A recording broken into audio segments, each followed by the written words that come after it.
Out here in the wild imaginary West, survival isn't about being the fastest gun in the frontier. It's about being the one who can adapt. In today's project, I'm taking a broken mechanical dragon that was gifted to me by my friend Ashley and giving it a second chance. What started as a damaged model with a missing wing is about to become a one-of-a-kind bounty hunter mount, complete with a massive side-mounted cannon, an integrated blaster system, and a powerful ForeStall device designed to keep the giant creatures of the frontier at bay. But every legendary mount needs a legendary rider. Meet Ace Holloway, a feared bounty hunter known throughout the wild imaginary West, armed with his trusty Remington Repeater rifle, draped in a bearskin cloak earned from countless hunts, and always beneath the shadow of his weathered cowboy hat. Ace is ready to ride into danger wherever the next bounty leads. So grab your tools, saddle up, and let's build another adventure in the wild imaginary West, inspired by Bullet Hobby Time. Alright, let's start off with another wall frame diorama I've been doing. So I've been trying to grab as many of these frames as I can from Hobby Lobby because apparently they discontinued it, and I've been going to like 4 Hobby Lobbies trying to find whatever left of these diorama frames or these wall art frames. I was able to get a few, but they're completely out of the 5x7 ones that I've been using. So I've been getting like the 8x10s and 11x14 ones. So that's what I'll be using for the next future projects. I only have 2 5x7 frames left. Hopefully Hobby Lobby comes back with brand new these kind of frame canvas empty art frames because I love them, and I hope they bring them back with something different. But till then, that's what I got. So to start off here, I'll be using whatever's left of my smooth craft foam that I've been using and placing that for the rock shape of the cliff. So to protect to figure out how the shape of this, because I was going to put clay on it, because as you can see here, the mount had I couldn't get the mount off the base, the dragon, so I'm just going to put clay over it and blend it in right there. And to blend it in and connect it closer and better to the foam, I use foil. So I put foil on top of the craft foam, shaped it, and then put air dry clay around it and shaped it over like that way. And it was a process, but it was worth it. It was a great idea. I used most of whatever I had left of my air dry clay that I bought. I need to go back to Hobby Lobby because they have it for like 40% off right now, and I need to buy another set. But yeah, as in here, I'm just using it, shaping it around into like a cliff rock area, and then blending it and smoothing off with water on my thumbs. Turned out actually better than I imagined, because I was thinking it's gonna look like, crap. But came out good to me. What do y'all think? But yeah, so here I am. I forgot to record me adding all the bits on the dragon. I didn't do it till like halfway, and I didn't realize I wasn't recording. But as you can see here on the mount, as I put stuff on the clay and I used foil to add texture of rock onto the clay, I went to my bits box that I got from my friend Matt, and I scrounged up whatever I had and put it together. Okay, so as you can see before already in the earlier footage, before I started the intro, I already put together the miniature that I received from my friend Ashley. It had a broken wing and it was missing, and it had the other wing attached. So I removed that wing to shave down it with some sandpaper all the way down to its body base, and then repainted it, added some blasters and another blaster and some steampunk stuff from my bits box to make it into a steampunk kind of mount for the Wild Wild West, or the Wild Imaginary West. That was inspired by Bullet Hobby Time. The footage you saw before here was me putting together a bear cloak that I got from my bits box as well on Ace Holloway, the cowboy. And here now you see I am trying to attempt to paint the backdrop. As you can see from my last 2 ones, I did a fire one where like the background's on fire because it's war. Here I'm trying to do a desert background with like mountains that you can see in Arizona or Colorado area. But unfortunately, I am not that good at painting. So here's my attempt. I guess with more practice down the road, it'll get better. But you can see here, I'm using some acrylic markers to paint the background. I did airbrush the sky blue, and here I am painting the mountains in the back.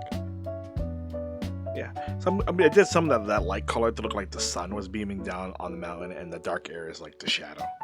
but you won't see with most of it because it will be covered by the diorama itself. And after that was done, I started on the base.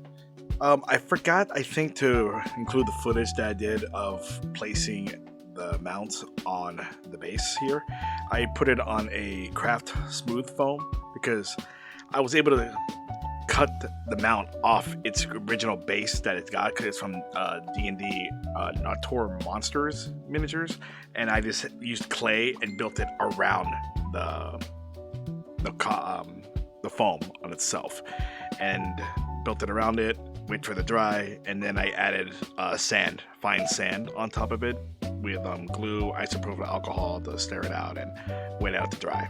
After that, I cleaned up the area a little bit because the sand was everywhere, vacuumed it up, and then cleaned it up with some isopropyl alcohol, some water, and on the mat. After that was dry, I then primed the base, protected the mount and from the priming, and I primed it with a black and then a white Zenithal highlight, and went to town with the airbrush. Here I started out with black at the bottom to create like a shadowy thing on the top because, you know, light's not touching at the bottom. So I started there with black at the bottom. And after that, I think I switched over to gray because it's like rocky area. So I was working my way up the cliff with gray highlights.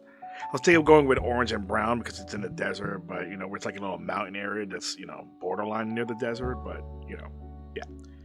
After that, I did switch over to brown, light brown, on top of the main base of the mountain cliff. After that all was done, I took the masking tape off the mount, and I sprayed airbrush the area around it, and also near its feet to make it look like it's dirty from walking on the mountainside. After that, I added some wash, used military shader here, just mixed it around a little bit everywhere, give it a little contrast, dark mixed. And then I started off with painting the mount. Here I was putting the mount all over here. It'll be like mainly steel gray. I actually use broadsword. There you go, broadsword speed paint, and made it look like a metallic robotic thing. What the story is, like, it's a dragon, and then it was killed by the bounty hunter, and then it was later converted using steampunk technology to resurrect the Drake dragon or whatever, and it took off its wings, and now it just marches on full force. But enough of that. While I'm painting this, I'm gonna tell you a little story I put together for this diorama. So sit back and enjoy. In the untamed frontier of the wild imaginary West, where colossal monsters roam ancient deserts and forgotten mountains, few names carried as much weight as Ace Holloway. Some called him a bounty hunter, others called him a monster slayer. Most simply just called him the man who always came back. Long before the legends, Ace was just another drifter chasing contracts across the frontier. Armed with a worn Remington Repeater and a stubborn streak wider than the Great Dust Sea, he survived encounter after encounter with the giant horrors that stalked the wilderness. The bearskin cloak draped across his shoulders was proof of that.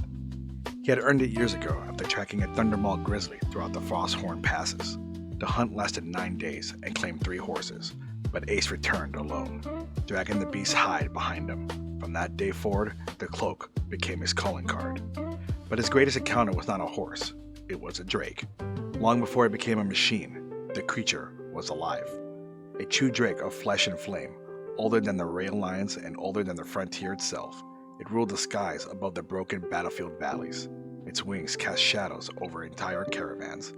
Settlers spoke its name in whispers, and even hardened hunters avoided its hunting grounds. But they called it the Iron Wraith, not because it was metal, but because it moved like death itself. Ace did not fear it. He hunted it. The battle that followed became legend.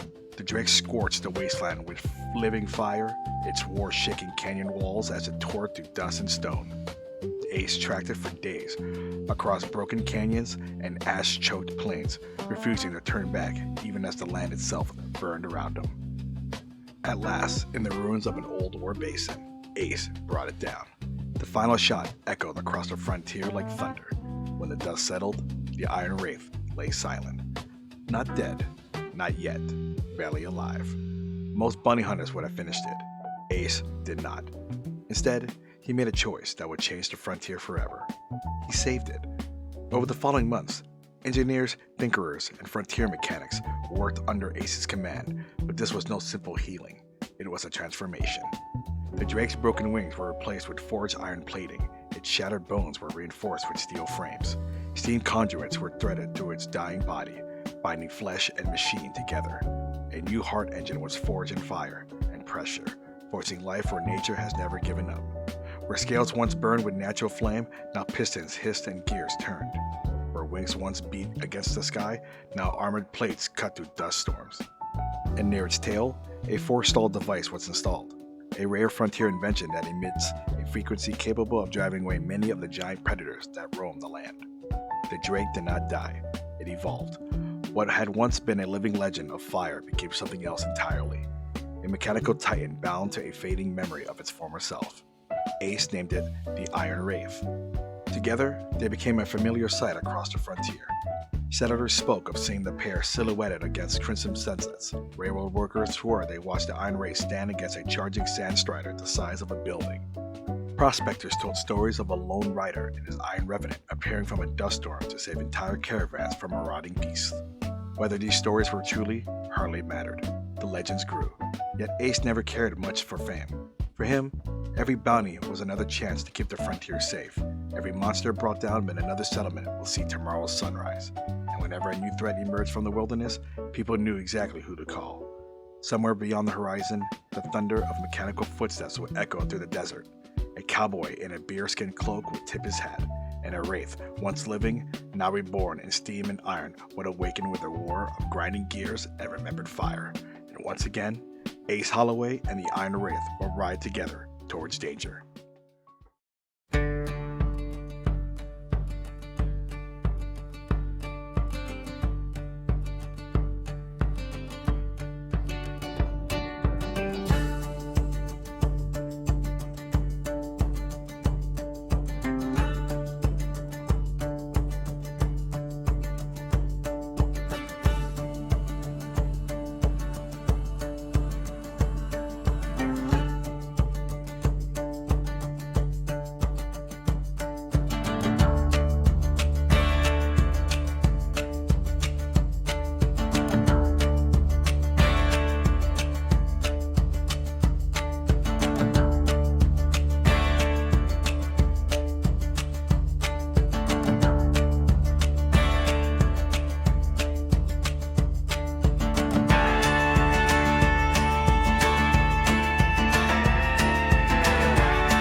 And that's it for this diorama. One broken mechanical dragon transformed into a frontier war mount worthy of the wild imaginary West. What began as a damaged gift became a brand new story. A machine built to survive the wilderness, armed with enough firepower to challenge the monsters of the frontier, and ridden by the legendary bounty hunter, Ace Holloway, as he rides towards his next adventure. A huge thank you to Ashley for gifting me the original dragon and giving me the inspiration for this build. Sometimes the best projects start with something broken. And a huge shout out for Boy Hobby Time for inspiring the wild imaginary West. If you enjoyed this video, don't forget to like, subscribe, and leave a comment letting me know what creature, bounty hunter, or frontier machine you would like to see next in the wild imaginary West. Until next time, keep creating, keep imagining, and I'll see you in the next one.